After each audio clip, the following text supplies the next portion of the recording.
Hello. Hello. Goodness, that's loud. It's your sister. There, just take a second. Okay. I'm almost letting, we're going to ask the audience. I'm really sorry that I was late. It's here to text me as we've gone over. I don't like your shirt. Next time wear a better shirt or maybe Expo. Yeah. Right? Yeah.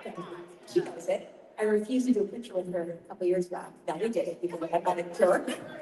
I mean, sometimes. Who are we? Excuse me, I'm so sorry. You didn't text me. You didn't text me. Sorry. Shall we sit? Or you can sit here and talk. Can you guys see me up here? Like, I'm so it's just like a head.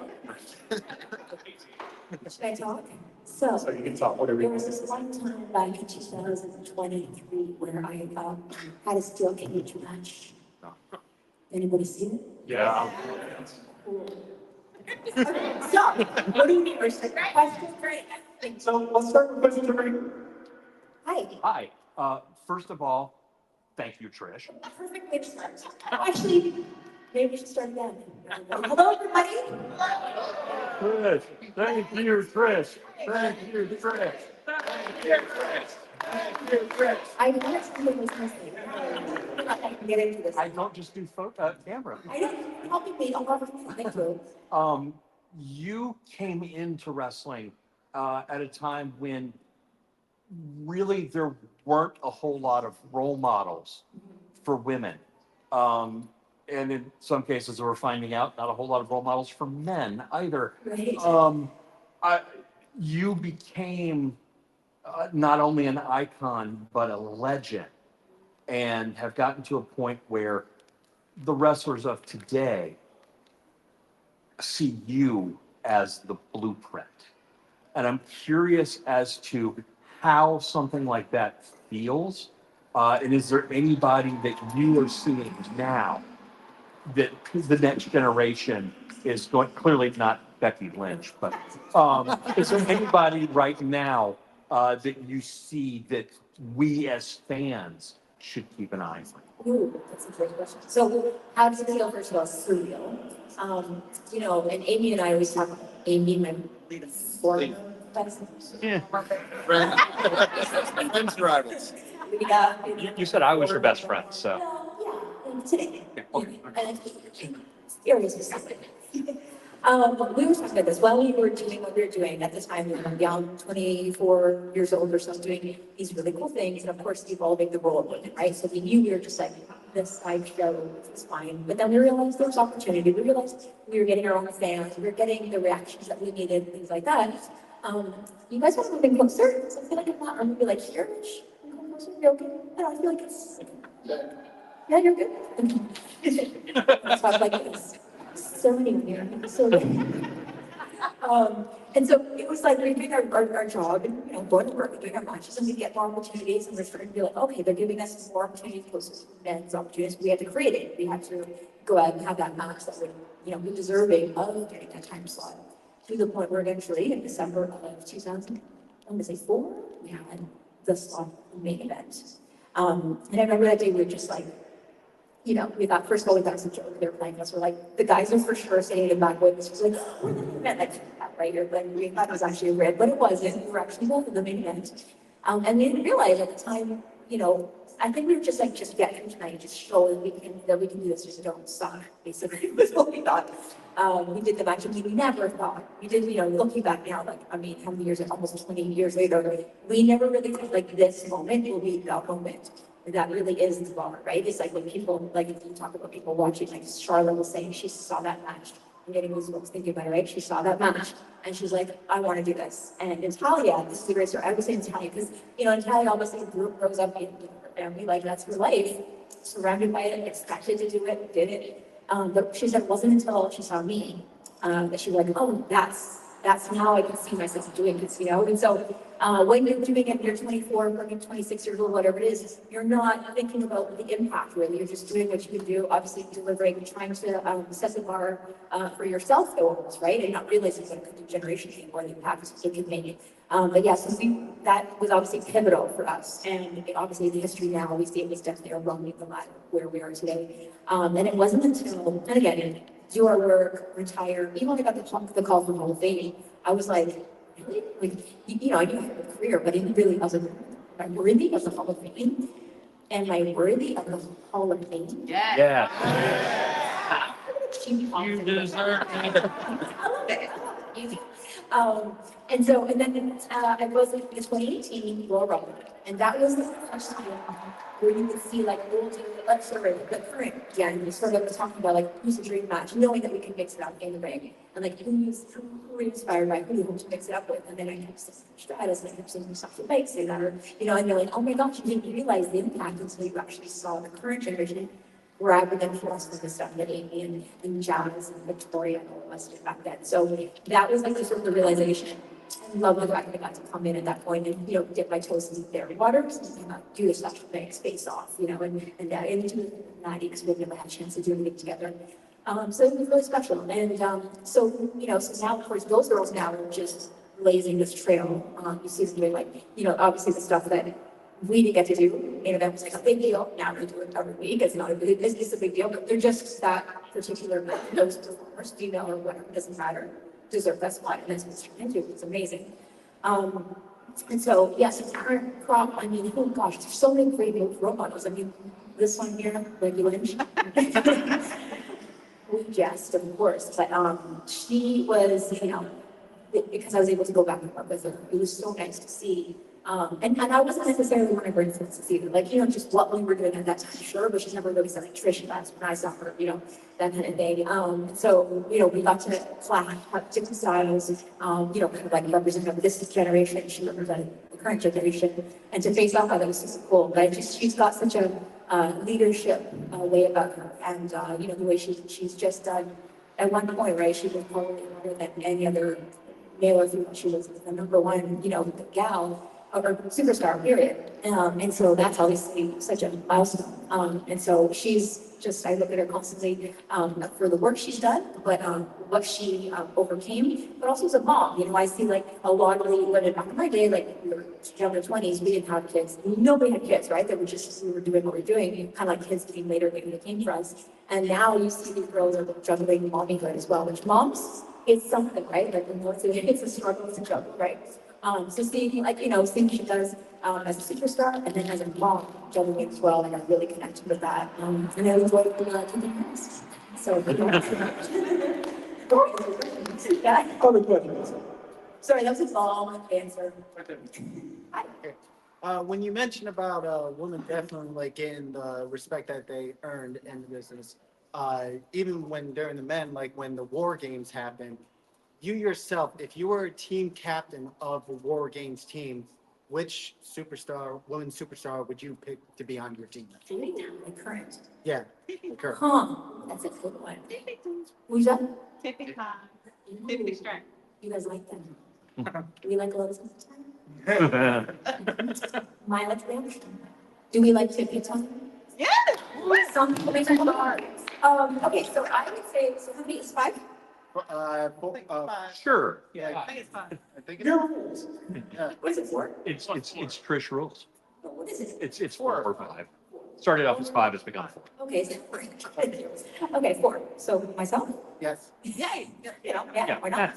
Gosh, let's see. Oh man, this is so hard, actually. So really a lot of good choices. Okay, let's do back in there. Charlotte. Oh man, that last name. Can I have some suggestions?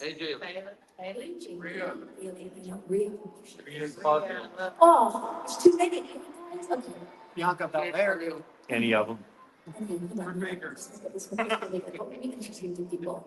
Charlotte, Trish Stratus, you know, I got it. Charlotte, Trish Stratus, Becky Lynch, and Lita. Nice. Right? When we're talking about the generational thing, I think that's it right there. Make it happen. There's a question over here. Thank you. Thank you. Yeah, I was gonna say, two questions here. I know it's known that you got a call from Paul Heyman for ECW, kind of while everything was coming together with the Fed. What do you think, his plans would have been for you? And then kind of the second part of the whole question, how many times did you have to turn down that Bunny magazine? The Money magazine. Bunny. Oh, the Bunny magazine. Yeah, that's also the Money magazine, actually, by the way. Okay, so Paul Heyman, yes, I don't know if people know this story, but part of in the very beginning, you remember when Terry Taylor and everyone jumped ship to WCW? So Terry Taylor had my package in his desk, and then they were leaving WWE, the WWF at the time, and he actually, what the story goes, he put the package on JR's desk and said, "This is Trish Stratus. Because she spoke with WWF first, I'm throwing it here. If you guys don't take it, we will." And shortly thereafter, I got an offer from WCW as well. So I had WWF offer, and WCW offer. This is someone who just has no wrestling background whatsoever. Okay, so it's pretty cool. I was like, just a big mark, like, oh my god, you know. And then Paul Heyman calls me. It was like Sunny actually was the first one who reached out to me. She called me, and they eventually spoke to Paul. And gosh, what plans would he have? I don't know. I bet you he would have seen some sort of intangible thing that people keep saying between Lita and I, this reality. And I bet you there could have. I'm sure they would have like had naturally saw what we remember at that point. And through it, scantily clad. Yeah, maybe probably would have kept my name because he's smart marketer. He knows like the built-in audience and things like that. But who knows? Maybe I would have gone a little more hardcore a little earlier than I did, you know? So yeah, who knows? That's a great thing to think about. But it's so great that he got inducted, and how happy are we about that? How great was that speech? Yeah. That was great. Great name. He's a great friend, confidant. Like he just has given me a lot of great advice. I remember when we were in the middle of maybe 2004 time, we're thinking really going for like women. We're getting like good spots on it and represent. Like we were doing matches that were like, oh, it's actually maybe as good as the guys match, things like that. And he came to me and he just said, "You're selling." It's like it's like people can feel it. I was like, oh, like it was just so to hear from Paul Heyman was like a really great thing. And then the London was fun for the London. So there was a couple offers, which I just turned down every time. Just not interested, just not my style. Even like I know this is sex symbol, I hear that here and there, but like it's not really me. It's kind of like I pulled it off, I guess. But but yeah, it's just like no, I'm more tomboy, and I kind of grew up like kind of like rough and tough with the boys, and that's kind of like my style more. Obviously realizing that to play that role just was great, but that to me was just a whole different thing. I knew what I wanted to do in the wrestling industry. I wanted to make my name in the wrestling industry, and I wanted to make my name. I want to be known as the slowest wrestler ever. Not that. I didn't want that to change what I was currently doing. I really super comfortable doing it anyway. And no amount of money could have convinced me. It just was like something that I just didn't have interest in. So it just didn't make sense. I'm like, this is something wrestling. Okay, thanks. That's right over here. Hi. Why did you go into wrestling? Why did I go to wrestling? Well, so when I was your age, how old are you? So when I was around your age, she's fine. I loved wrestling. Did you watch wrestling? Do you love it? Love it. Good. See, there's a lot of girl fans now. Back in the day, when I was watching, there was no girls that were watching wrestling. It was very rare to have a female that watched wrestling. And I just, I watched it just because I was, like I said, I was a tomboy, and I just hung out with my boy cousins, and they would always watch wrestling. So I'd watch wrestling with them. And in Toronto, which is where I live, Maple Leaf Gardens is like a really popular place, and they have lots of matches, and they film things there. So I got the opportunity to go to a lot of wrestling when I was a kid. Fell in love with it. It's just right up my alley. Loved it. Didn't know I was going to go into it. A lot of people ask us, did you always know you wanted to be a wrestler? But like, there was nothing for like if you get to see all the girls now doing stuff and you're like, I want to do that, or I love what she's doing, or I'm a fan of hers. Well, back in my day, there really wasn't something for me to think that's like something I want to model myself after, or like be a role model. There was certainly, there was like the director was doing her thing in City Lumber, and it was kind of that era. Of course, I appreciated that. He definitely thought it was like, oh, a girl. That was neat for me to see that. But it wasn't something I thought, oh, I could do that, because it was just a rare thing to see a female. But I just loved it. I love the combination of sports. I love like the entertainment, the theatrics of it all, because I used to do a lot of drama in like when I was younger, like your age.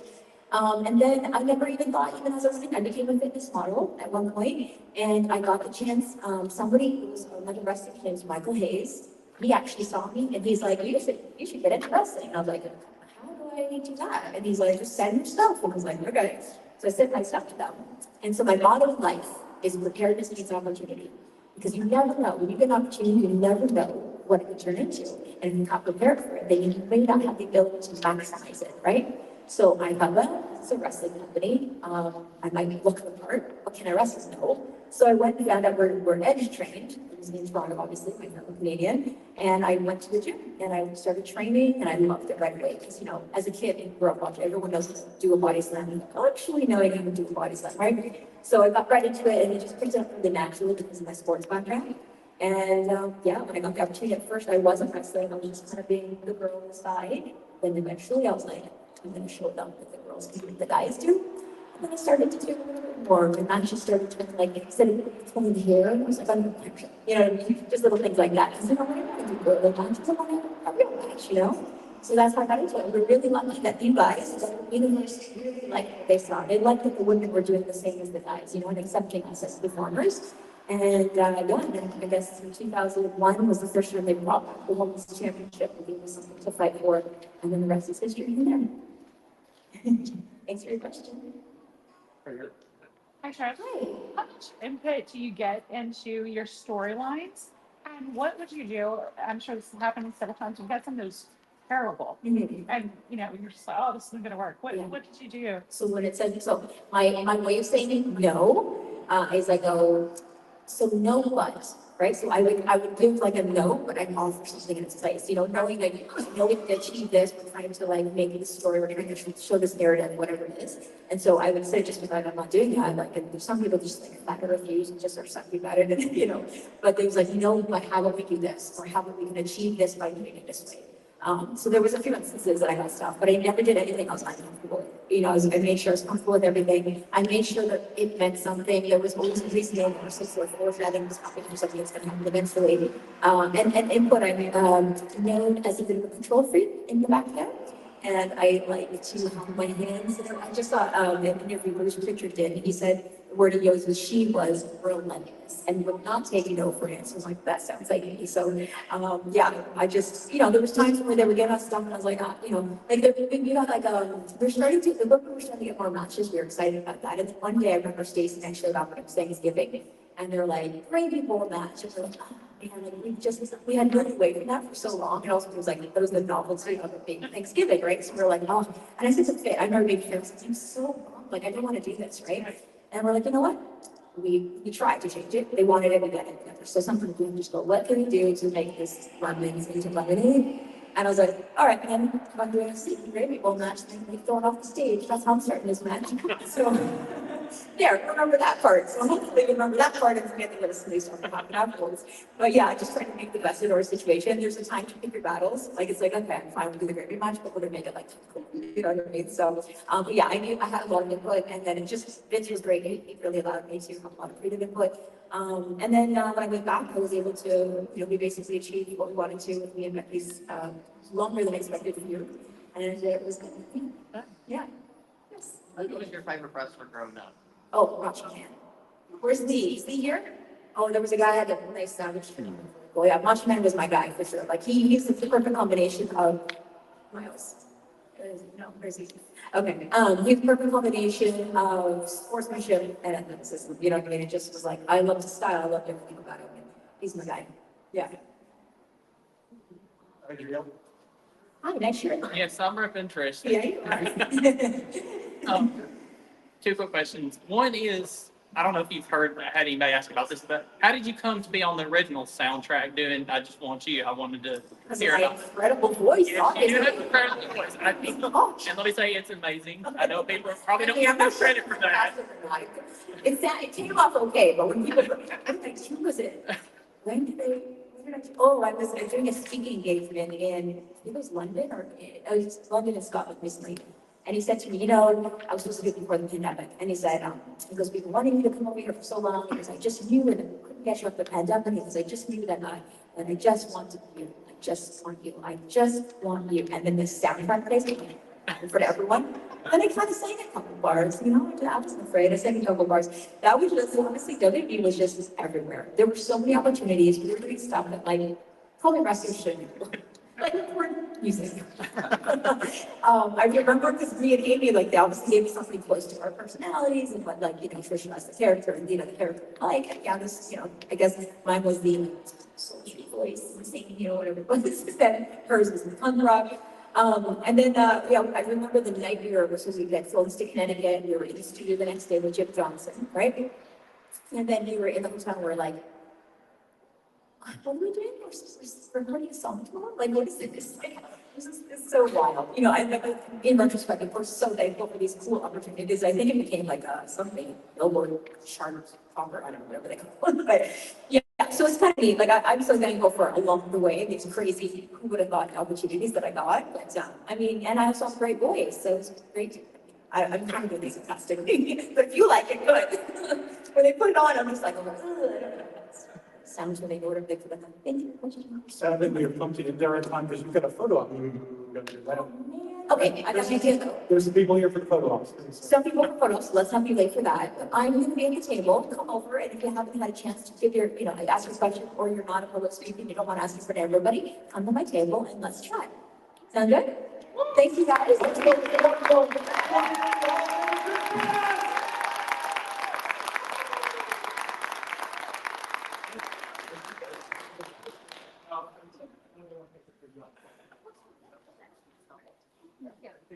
Right, so let's everyone come up. Underworld title, baby. Wait a minute. Yes. Yes, you can. Come over here, babe. Oh, Yeah, I don't want to put that down. hang on. Okay. There you go. I'll say, I'm just here. All right, the middle, don't red. Okay, ready, guys? 1, 2, 3. And that's all you're recording, yeah?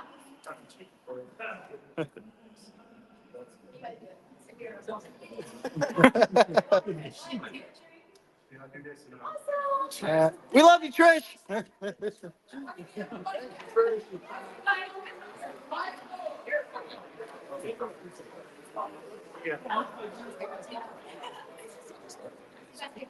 Oh, my ass.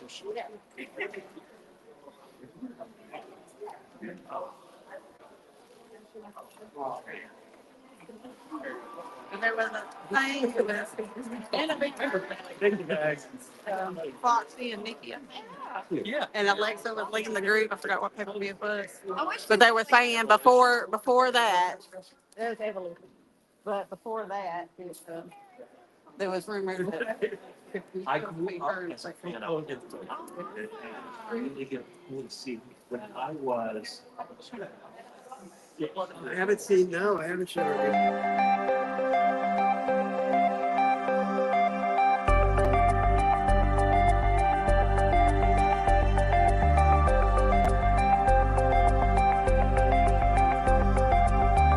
Complete nerve authority.